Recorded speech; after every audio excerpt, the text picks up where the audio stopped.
sort of hedgehog online course, Yes, wasn't it? Yeah. because we basically, I am Wickham Market's version of what Sue does. We both have our strong points. Sue's very good at putting eye drops in baby hedgehogs now. It's a new one. I didn't know I'd got that skill. No, You never know till you try. See? And yes, I seem to end up with these special needs hedgehogs, bless them. I have one at the moment that's not doing too well, but he's fighting. He's a real little fighter, bless him. And we can only do our best, as Sue said. And I won't go into details about the hedgehogs that we look after and what we do. But obviously, I think it's in everybody's interests, really, that we can help them. Because if we're not careful, we're going to lose them. And when I realised quite how much they have reduced, I mean, we really are talking 50% since the millennium of hedgehogs in rural England have disappeared. As I was doing a bit of walking around Woodbridge and picking up things for stalls and talking to people, so many people say, oh, I've not seen a hedgehog for 20 or 30 years. Mm. And I think, well, how very sad. What about your children? What about your grandchildren? Mm-hmm. So those of us that have got hedgehogs, we're very, very lucky. And it's lovely to see that the people that are here tonight would like to think that they can attract some. There's no magical way of attracting them, but there's a lot we can do to at least make sure that if they do come into our gardens, that they're welcome and they've got what they need to survive. Before I do this, I'm just going to say, has anybody got any idea what a hedgehog eats? Naturally, I'm not talking about what we eat in the wild. Worms, slugs, snails, anything like that. No, not snails, I suppose. Yes, they do. They will take a grass snake actually. But yes, that's. I only found that out a couple of months ago. I thought the grass snake was after my hedgehog babies, but that's another story. No, the hedgehog diet. This is something I was really amazed by. First of all, over half of the hedgehog's diet is made up of invertebrates.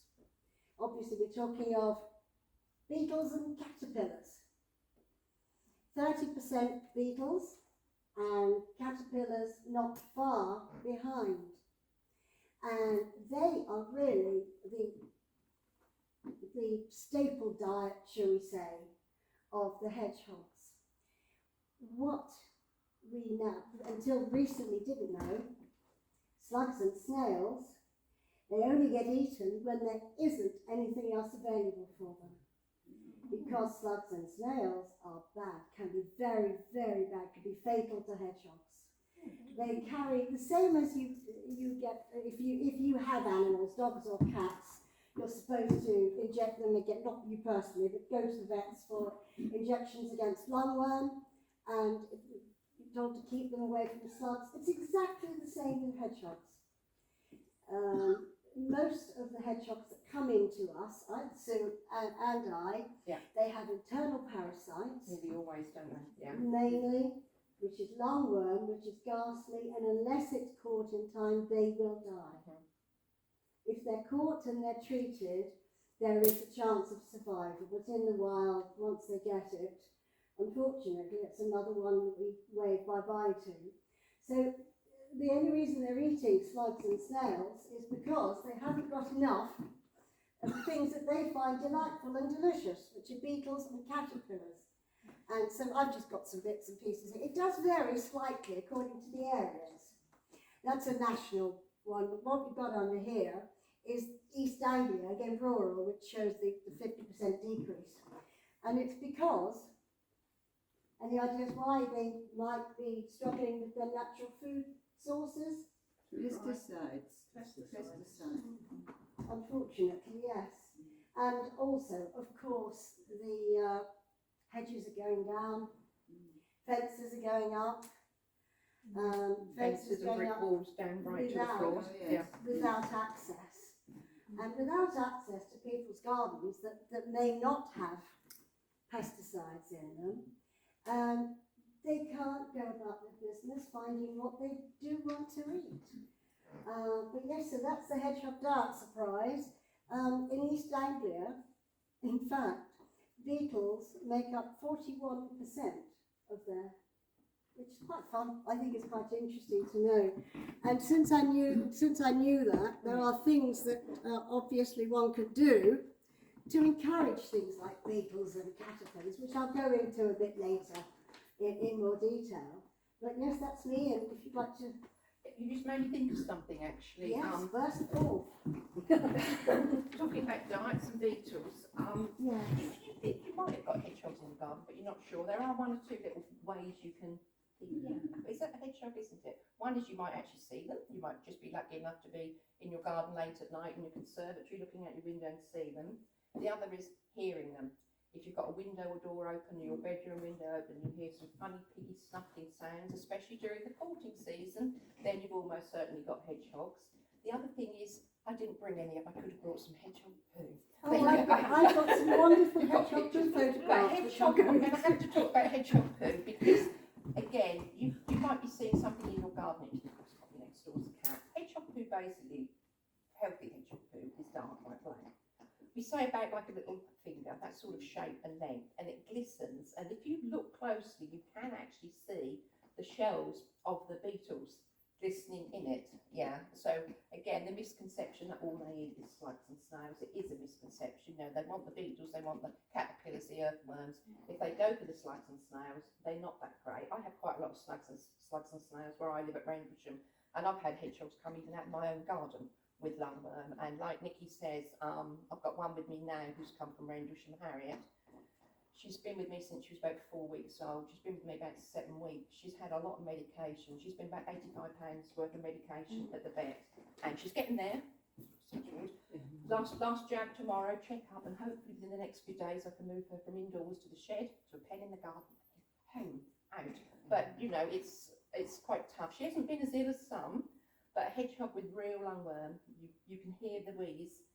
We now know that we're probably experienced enough. If you don't hear a wheeze, we can pick up a hedgehog and you feel it. You actually feel through your hands the chest creaking, and we know that hedgehog's got a problem. And then there's other signs, you know, it's not eating so well. You might hear a cough, it might have diarrhea, and that's when we get them quickly to the vet, don't we, to have their chest listened to with a stethoscope, and then they start on all the medication. But that is, I think, quite a big common misconception that, oh, they eat all the slugs and all the snails and they're really good for them, great. You know, I'll put a dish of slugs and snails out tonight, and I watch in my own garden, and they generally ignore the slugs and snails because they've got lots of long grass and weeds, and I also put some supplementary food. They don't go for the slugs and snails that much. But that's just a little tip about, if you're not sure if you've got hedgehogs, it might be worth scouting around your garden. And even if you've got the gaps, if you look where the gaps are, you can almost see their little footpath in my garden where I've got gaps in my front gate, side gate, back gate. So I had a new gate, and I stood over the guy putting the gate, making sure he put the gap in, and he said, "Is it big enough? No. Can you take another slat out?" The trouble is, I have to block them a bit during the day from one of my rescue cats who will flatten himself. He thinks he's a hedgehog and he'll shoot off, so I have to block them a bit, and then I have to unblock them again for the hedgehogs. But sometimes you can actually see where the gaps are. You can see like a little trail, you know, where the grass and everything's been flattened, and often that trail will go to where perhaps you put a bowl of food and a bowl of water. So it's just a tip. If you think you haven't got hedgehogs, you might have. And of course, if you've got lucky enough to get some CCTV or wildlife camera, of course us two got the lot. Haven't had a lot of time to look at mine lately, but again, you can play back your little bits of film or your CCTV. Oh, I had 10 different visits from hedgehogs last night, so that's quite nice. And Nikki's great what you've done, and speaking about they need to roam, they need to roam, and I would just say wild, unkempt when it comes to gardens. You know, I'm no real gardener. I've got a very bad back, so a chap helps me with my garden, but I know how I want it. I sort of tell him how I picture it, and I look after all my hedgehog boxes, my hedgehog side of things, but he does the little bit of gardening, which isn't much. So in my garden, we're talking, the grass doesn't get cut very often. If it gets cut, my gardener comes along, he brings out a strimmer, we get down on our hands and knees, we part the grass, he does a little bit of strimming, he stops, he does a bit more, he never strims down to the floor. And the same with the mower, we actually examine everywhere first, or he'll get a broom or toe, and we look everywhere with a fine tooth comb, and I'll say, leave that patch of daisies, leave those forget-me-nots, don't touch that honeysuckle, don't touch those brambles.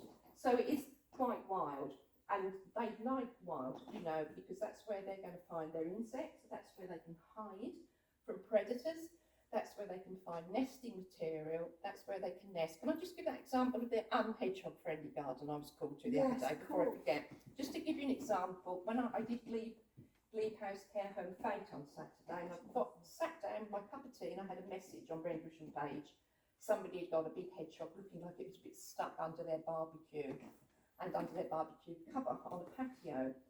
And she said, I don't know how he got in. I gave her my number, she rang me up and she said, I think he's a big one, it's all right, but I don't know how he got in, I haven't got a gap. And then she said, well, I might have got a gap at the front.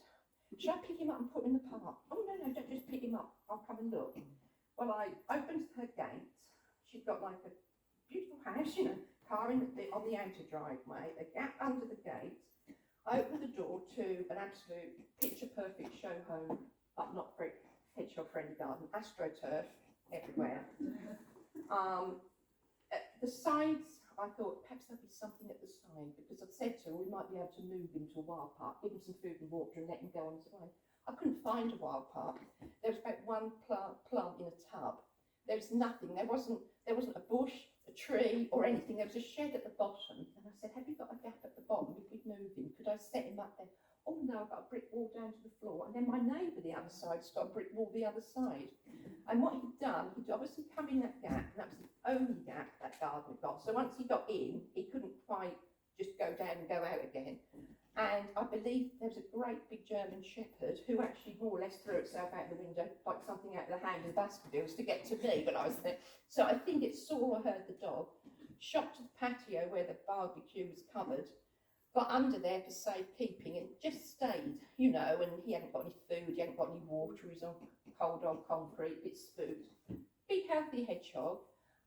So basically I sort of got my gloves, grabbed him, had a quick check over. I took him home literally just for that rest of that day and night. I did want to check if there was any signs we've got a lactating female, because if so, you've really got to try and get them back if you can, and also look for a nest. But I mean, I looked in that garden, I thought there's nowhere for a hedgehog to nest, or there was just nothing, you know, lovely, and lovely lady who'd come to me for help, really good and kind like that. But there was nothing really there for that hedgehog. I mean, he might have found the odd beetle among the gravel, the odd insect, but he wouldn't have found anything on the AstroTurf. So what I did with him, he was a bit cold, he was quite flea-ridden and very sort of got a lot of debris on him. So brought him home, weighed him. I did flea treat him, he did get a bath, and he was absolutely filthy. He was covered in ants and twigs and everything. Warmed him up, we used these heat pads, I can give you an example. And basically, I just kept him for the night, gave him some nourishing food, water, watched him.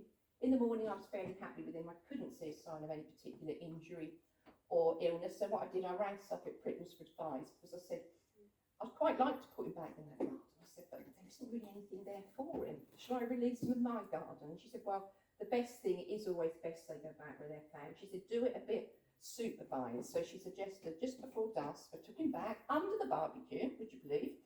Left the cover up, the dog had to be kept in, and we made him a little nest, food and water, and gave him the chance to come out when he wanted, but with the dog well out of the way. And I must admit, the lady of the house was wonderful. She was quite happy to go along with this, so we made him.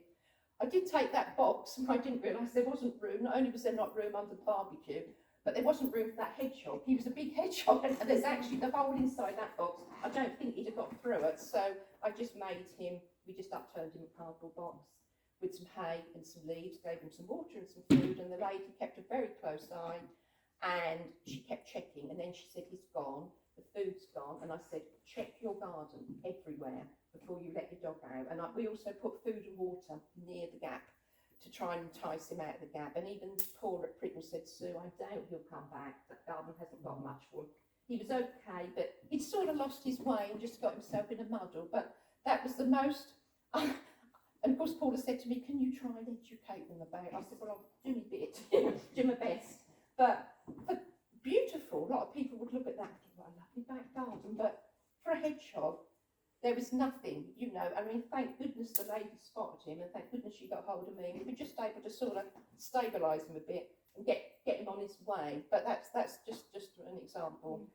Exactly. Are you okay? I've rabbited on. Saying about the holes, how to attract them mainly, as we both mentioned, is obviously let them in, please.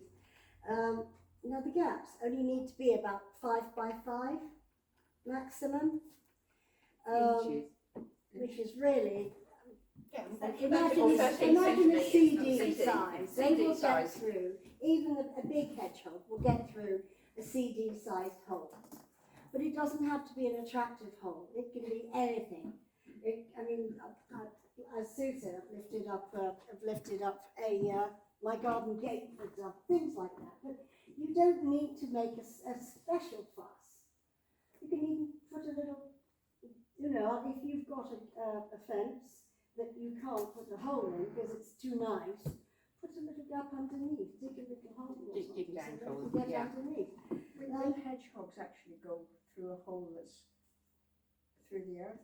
They will. They would go They through won't. like They're a not sort of like moles, but they're jolly good diggers. They're diggers, and they also And flatten that's how themselves. they do. Yeah. That's one of their favourite places to nest is actually under people's sheds because it's very safe. Until people are going to start moving sheds, but we won't go into that tonight. But yes, if you can, encourage your neighbours as well, obviously, to do the same. It's absolutely super. Alongside them looking for the natural foods, they must have water. They really must have water. I mean, like any wildlife, they're not going to survive without it. It doesn't have to be a posh, special pets at home thing. It just what I use. You might laugh. I've got lots of flower dishes, and I've got flower dishes around the garden. Because naturally, they're not gregarious.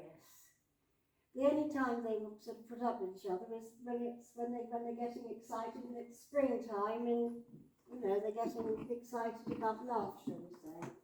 But to make sure there are no arguments, it's always handy if you have more than one Dot them bowl around. of Dot them water around. and more than one bowl of the food, which I will go into a little bit. But the main thing is we really want native plants. And we want a natural. If any of you happen to have a pond in your garden, Yes. mm-hmm. Yes. Lovely. If you have a pond, it's absolutely wonderful as long as they can escape. They're jolly good swimmers, excellent swimmers, and they will do it for fun. But unless they can get out, they're poor little things who just swim around until they can't swim anymore. So if there's a slope or we put a ramp in of some sort, a bit of wood or something. As long as they can get out, it's the most natural, wonderful thing to have a natural pond that all wildlife, not just hedgehogs, can go and feed. And of course, the insects. If you've got some nice natural border plants, then the insects will be in the border plants by the pond as well. But to entice them into your garden. But I'm amazed. Now, the lady about the lovely pink trousers, I'm very envious of. You are the lady that's got the hedgehogs. Is that And the right? reason I know is I had it's a side gate that had come underneath, and I thought it was hedgehogs, and the gate goes through into my holiday let. And some of my guests who have Alaskan Malamute dogs, which are great big dogs, she had to get one off. The dogs went out and they found the hedgehog, and so she rescued it and kept the dogs in. So that's why I know I've definitely So got now them. you know you definitely. Well, it would be lovely if you could provide them with at least some water. And I always leave a water out in the garden. And all year round, really, all year round. But we've gone on about the insectivores, but obviously if you want bugs and grubs in your garden, it doesn't sound very nice, particularly when you think of gardens really as human beings as I call us.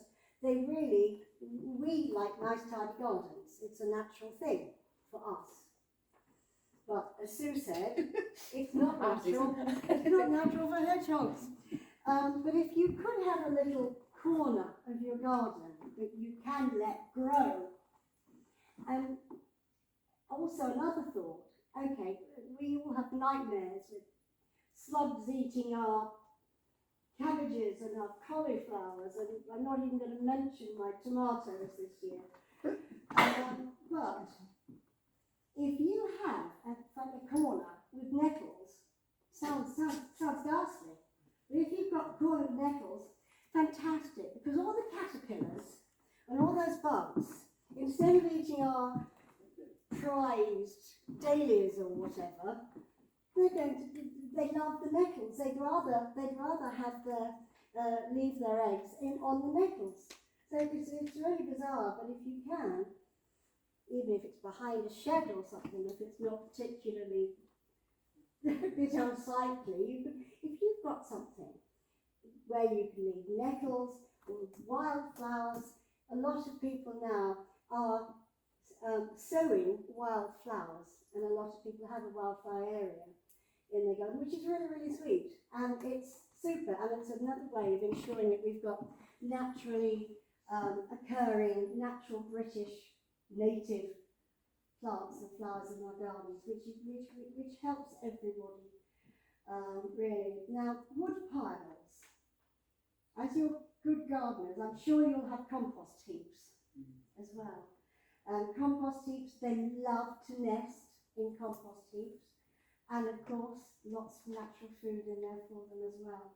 So just with that in mind, do be careful when you're turning over your compost heaps, because there may be a prickly friend in there that might not be particularly fond of having a fork up its bottom. So I would sort of kindly suggest that it might be nice to just remember that. Now, wood piles as well, going back to the insects. Wood piles can actually look quite sweet. I've got 2 wood piles in my tiny garden.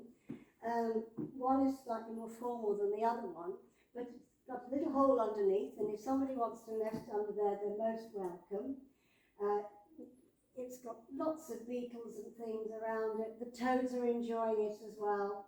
So if you can have a little wood pile, and these stag beetles, I'm not going to go on about wildlife, just mostly hedgehogs, but stag beetles being very, very rare, if you can create a wood pile, but your wood pile, instead of being like that, like a, sit on the wood pile, if you have a wood pile where they're upright, that is apparently a prime place for these rather precious stag beetles to go, and that's where they'll spend most of their formative years, apparently. So that's my next personal job. I've got to get these new, my second wood pile has got to go like that.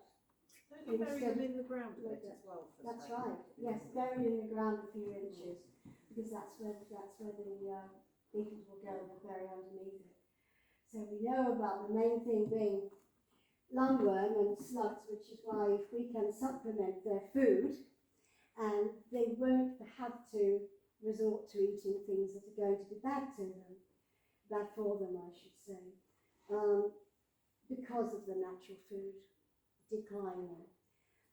Preventable is obviously dehydration, and if we make sure there's some food for them, that's going to prevent that malnutrition, because thousands literally die from just dehydration because they can't find the water in time and they can't find the food source in time.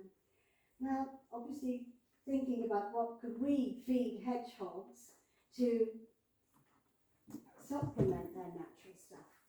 Any good meaty based diet, I personally use chicken flavoured kibbles, little kitten crunchies, and I call them kitten crunchies. So if you have a cat, Which is what I would recommend. This is actually Tesco's own kitten biscuit with chicken. They recently changed the packaging. For a little while we couldn't get these. Panic stations among all the hedgehog carers everywhere. These are very cheap. I think they're about £1.25 a box. I got mine from Saks Mundham. I think most Tesco's do them. They're tiny, which is really good. So if you've got little ones with little mouths, they can manage. You can always soak them a little bit, especially in hot, dry weather. You can pop a little bit of water over them as well, so they're getting a little bit of fluid as well. They're nutritious. They love them. They'll pick up the smell. They'll come to them. And if you just want to do things cheaply, you haven't got to spend a fortune on hedgehog food. Having said that, if you'd like to, or if you'd like to mix them, you can get these hedgehog foods. Spikes is a good one. Spikes do a dry food, which is a bit like goat cat biscuit. But they do this one. I don't know if any of you ever come across this or seen it on the shelves. Again, you can get this at places like Pets at Home, Conker's Pet Shop in Felixstowe, Dobby's at Woodbridge. Most garden centres do this. This little bag would be about £5 and a bigger bag would be about £9. So again, you've got these little pieces and they're a little bit soft.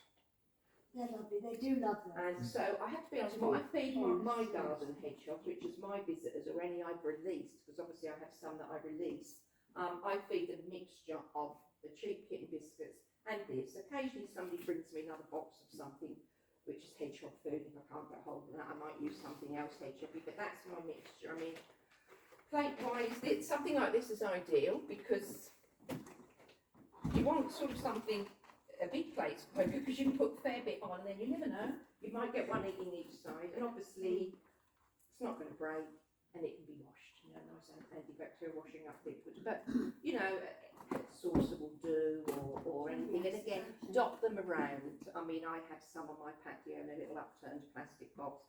I have some in an actual feeding station. I have some out in the open just so I can watch them on the camera.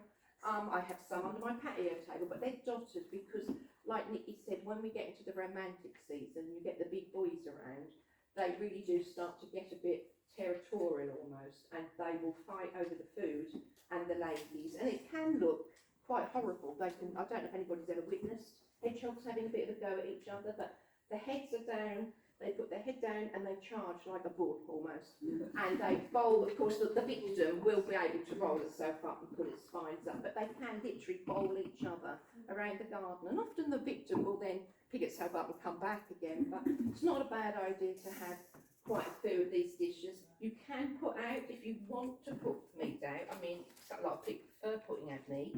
We recommend a cat or kitten meat, poultry like chicken or turkey and jelly. Again, I do use this for some of my babies that are indoors, but the only problem, as you've obviously, it's fairly obvious, with meat is flies and cats. So I might put a little bit of cat food out. If I've released one that's been used to having some wet food and it starts off in a pen, for the first night or two, apart from the dried stuff, I will leave it some meat as well. And obviously what we feed the ones in care, the ones what we feed in care is quite different. I mean, you know, the babies are on puppy milk, Royal Canin puppy dog weaning milk.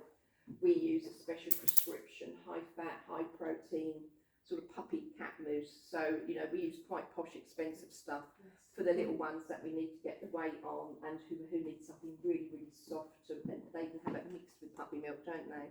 So that's quite a bit more specialised. But as they get bigger and heavier and they get closer to going out, then I tend to put mine a bit more onto that, what they're going to have when they're outside. But you don't have to spend a fortune. But if you have a dog or a cat and you've got dog food, tins of dog food, or whatever, fine. If you feed your dog dry biscuits, just squash the biscuits up. As long as the main ingredient, it's all right, but the cheaper stuff, the main ingredient is wheat and grains. Absolutely zero nutritional value, no value at all to hedgehogs. It doesn't hurt them, but it does obviously mean that they're eating for the sake of eating and they're not getting the protein that they need. So I tend to, when I go out and have to buy the stuff, that's why Spikes is great. The hedgehog, Tesco's have changed their ingredients, although they promised us faithfully they would not change it, they were just changing the packaging. They have actually changed the ingredients. They have reduced the protein, and that's why they don't like them as much, because they haven't got protein in.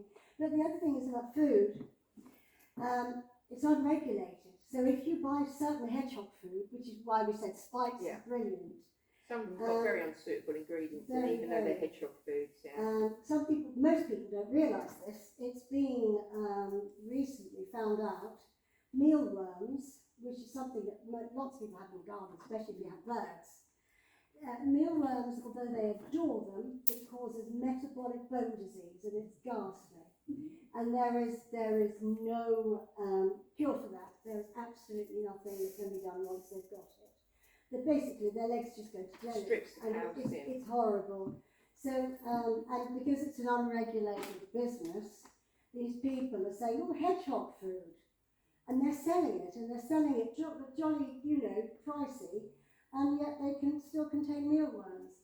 And so there's all these battles going on under the surface. But always a good idea to just read the labels. If you're going to buy something, or if you're going to give them something, just have a look at the labels just to make sure there's nothing like mealworms.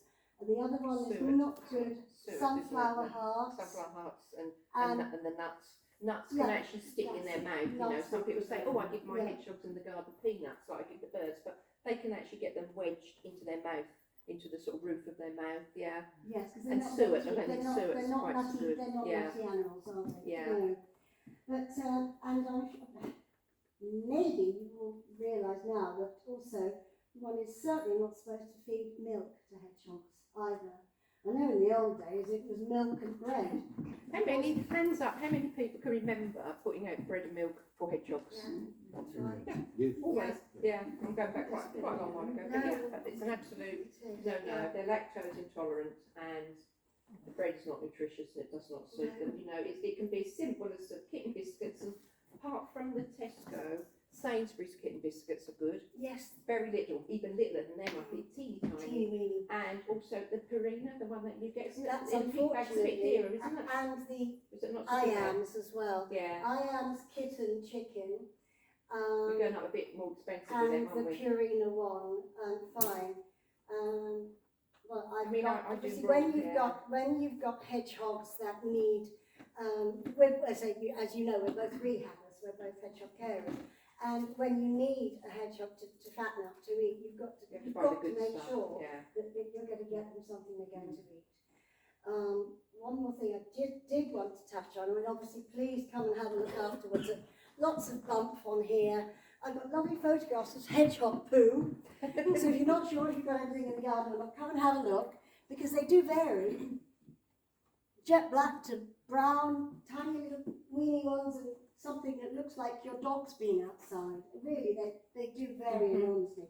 But we have the big problem, very thorny issue, as we mentioned, pesticides.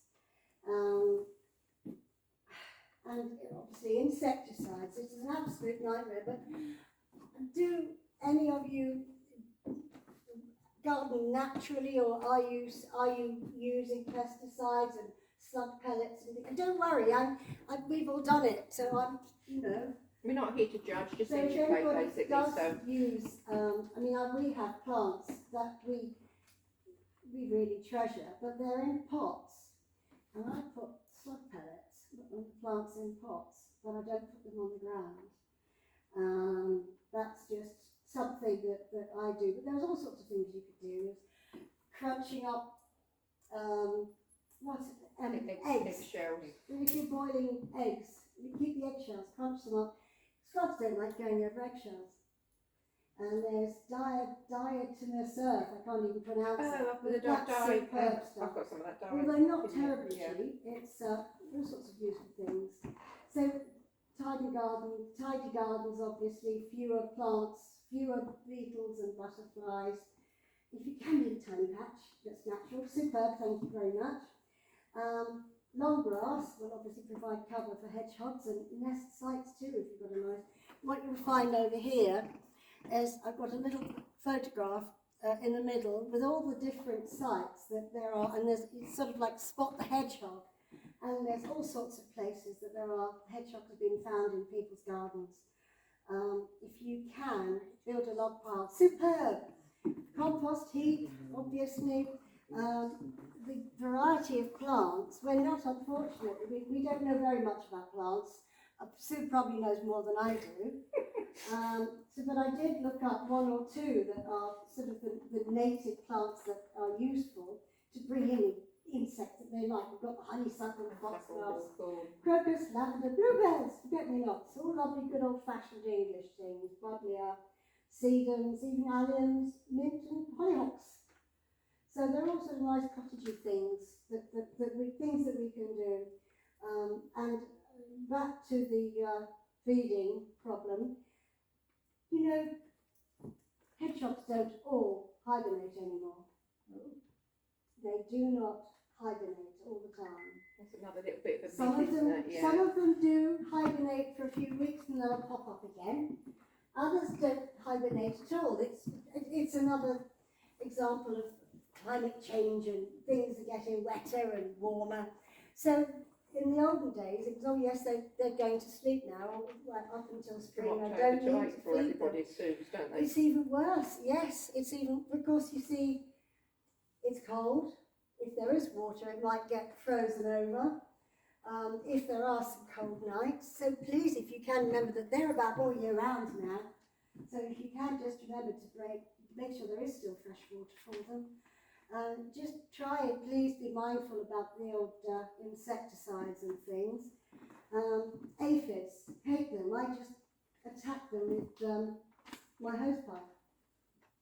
And not only is it better for the environment, but it's actually quite I'd like to see that. satisfying to You'd get have a to feel myself. squirty hosepipe on the aphids, and oh, it's great. Anyway, but that's super. So thank you very much indeed. Any questions? Do please come and have a look at all the bumps we've got. Yeah, we've got plenty of stuff. I mean, so we've touched on attracting them to the garden, you know, getting the gaps, as many gaps as possible, getting the neighbours on board, having the native plants, the long grass, attracting the bugs and the things that they want to eat naturally, the supplementary water, the supplementary feeding. I can just touch a little bit on hedgehog houses. Anybody actually got an actual hedgehog house in their garden or thinking of getting one? Yeah. Have you had any visitors or? I did, but now I've got a badger I don't Oh, have. you were saying, you did say earlier. I've just brought this one today, basically. This one was That donated. comes under danger. This one hasn't been used. I mean, Yeah, I've got yeah. several hedgehog houses in my garden, from old ones nearly falling apart to newer ones. They're all bigger than this, but a lovely lady locally, she ordered one online and it was a bit faulty. The roof was faulty. So what they did is they sent her a brand new one, and she said, Sue, you can have my spare one. If you can get someone to mend the roof, and luckily my lovely neighbour, bless him, who's helped me mend hedgehog houses, feeding boxes. So I got donated this the other day, and hence it's lovely and clean. It hasn't been used yet. You wouldn't have watched me bringing in something out of my garden. I mean, it would have broken every single health, safety, food, hygiene. You know, it would have probably brought. You'd had a good look at all the insects and things probably in there, but. So this is actually quite a small one, and obviously come up and have a look in a minute. But I mean, hedgehog houses, they can be a bit hit and miss. It's good to provide them. You can have them, they don't get used. You can have them, they don't get used for a while, and then out of the blue they suddenly get used. What they tend to use them for, and I sort of watch my hedgehogs quite closely and have been, sometimes they just pop in for a little while, just for a little rest during the night. Sometimes they pop in to escape if there's another bit of a bully hedgehog, or they've spotted a cat and they think, oh, they'll get away from that. They pop in to get out of the rain because they don't really like getting drenched in the rain. And then, of course, they do use them to sleep in, and they might use them just for an ordinary nest. As we get towards hibernation time, they build a much bigger, posher nest called a hibernaculum. And then, of course, they have the maternity nests as well. I've got several boxes in my garden. A few weeks ago, I had 3 hedgehogs nesting in my garden, but one I wasn't happy with. That kept moving in with one of the others, and it was so covered with ticks. That was, again, that's a sign they've probably got something wrong if they're tick covered. So that one came into me for the night. Went to the vet, had some treatment, came back, deteriorated, went to a specialist vet. Big, healthy looking hedgehog, x-rayed, everything was wrong inside. Crumbling pelvis, crumbling spine, probably cancer. So she was popped to sleep. But she had been sleeping, but they all get named, so this was Henrietta. So I was then left with 2 sleeping. I think one has gone, but I've got one big, I think, male, who's alternating between 2 boxes. He's going on one on that side, and that box is virtually covered with brambles and honeysuckle. I don't know how he finds a way in. And then now and again, he moves across the other way, I think just to confuse me, and he goes in the other one, but bless him, that one is more this size, quite a new box. But it just catches a bit of sun on it. So on those really hot days, you will find Sue out in the garden putting a white towel on the top, putting up an umbrella, and giving him a little bowl of water. So I think he obviously knows he's got a good food source with me. He comes out at night. You know, if you looked in that box late at night or early in the morning, that nest will be empty. He will go off on his wanders, but I would say 6 out of 7 nights a week he comes back, and I think he's already staked his claim for hibernating in my garden. But if you are going to use the box, basically pop it somewhere quiet, don't put it right outside the patio, pop it somewhere quiet. People just automatically put the door at the front, which I have done with some of mine, but if you can turn it around the other way, sideways on, even better. Protect it a bit from the elements, protect it a bit from the wind, the rain and the sun, and the more private that is, even though you might think, gosh, that's a mess, how does it get in there, the more overgrown, the more stuff you get around that hedgehog box. I mean, I've got photos here of when I had new hedgehog boxes and my gardener had tidied up my garden. It looked wonderful, pristine. If you saw those same hedgehog boxes now and what it looks like, I'm surprised the hedgehogs find a way in. So use. But it's I safer for them, you see. Yeah, it is. They love it. They, if they can feel really undisturbed and safe, that they love it. They're not here for us to sort of, oh, I think I'll put that If box you in the could middle of the put garden. the entrance, because they're all different. I mean, Yeah. really, you don't have to have a board. No. One. I mean, You can there's all sorts of things something up here that together, you can have yeah. a look at. I mean, ideally, they'd make their own anyway, but Yes. if not, they've got these lovely They've got hedgehog the houses. Choice. South, if you can, make sure either that the entrance is south or south to east, certainly not facing north, and if you could put it so, because obviously hedgehogs, a little bit like rats insofar as they go along the bottom of Mhm. walls They and go the along. bottom, they follow Kind of, hedges yeah. and they follow, their brain's gone. Follow hedges, follow fences, follow walls. Fences, that's Yeah. the word, Mhm. yes. So if you're going to have a hedgehog house, you might as well pop the entrance by the hedge or facing the fence, because then it's going to go da da da da da. This looks Oh, good, that's a yeah. nice looking thing. What's that? Uh-huh. But if it's in the middle and if it's not covered over, and as Sue said, if it's sunny, it's going to get Yeah. too hot, they'll dehydrate. So if you've got lovely shrubs in your garden, please put them under lovely shrubs or against, if you're going to do it against a wall, just be mindful, south, southeast, please don't have the entrances facing north, obviously, cold winds, etc. So that's why lots of people don't realise that, why are they not using our where you Mhm. put them is very, Mhm. very careful, very And important. if they think they're not going to be disturbed, they love it. You can start them off with some bedding. I use this hay, which I get from Pet Shop in Felixstowe. Grab dry leaves. I'm always outside mine grabbing bags of dry leaves, front and back. And then, don't totally fill it, just start them off. You can put some food and water nearby in the beginning just to try and see if you can attract them. But we don't normally mix the sleeping and the feeding area. We try and keep that separate.